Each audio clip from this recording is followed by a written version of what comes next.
Joining us now to discuss more on the European markets and global equities is Mislav Matejka, JP Morgan's head of global and European equity strategy.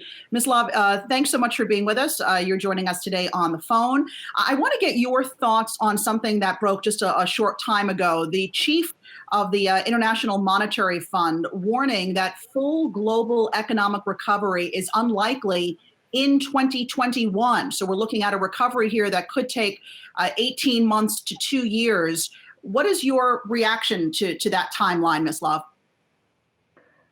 Thank you very much for having me. I would say this is not surprising. If you look at all the recessions since the Second World War, it takes time for the economy to come back. You have the collateral damage. And if you think about particularly about the earnings to reach the past highs and to surpass them, they usually take 3 to 5 years.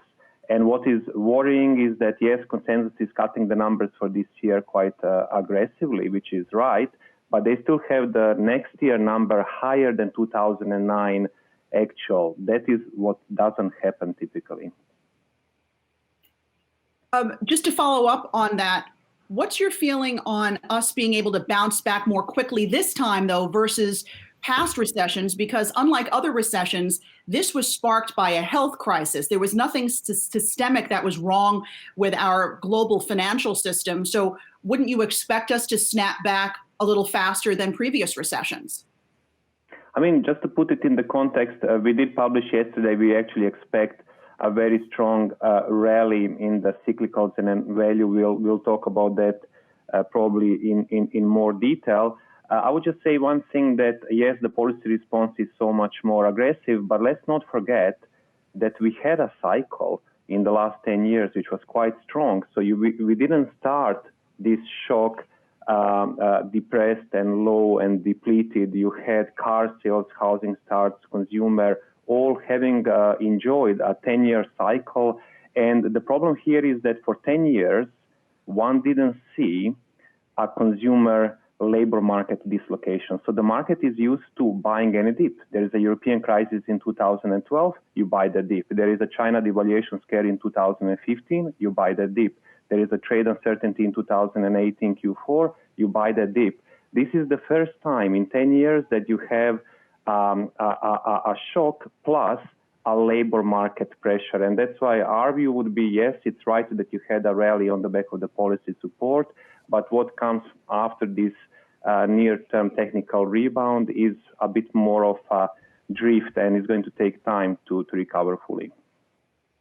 Mislav, I'm starting to hear from some folks on the street that election season risk will start to be priced into stocks this summer. Do you agree? And what type of risk does get priced in, upside or downside?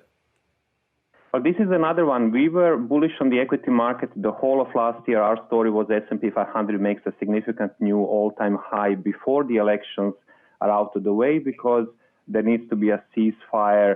There will be a compromise reached into the election for Trump to look more electable.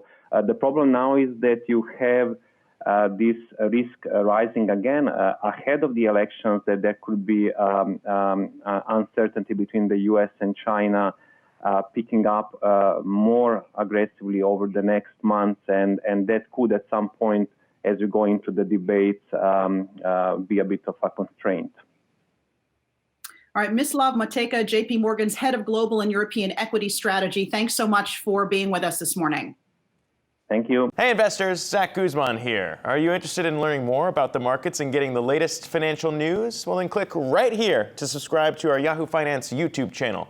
Get the latest up-to-the-minute market analysis, big interviews in the world of finance, and information on how to manage your money every day wherever you are.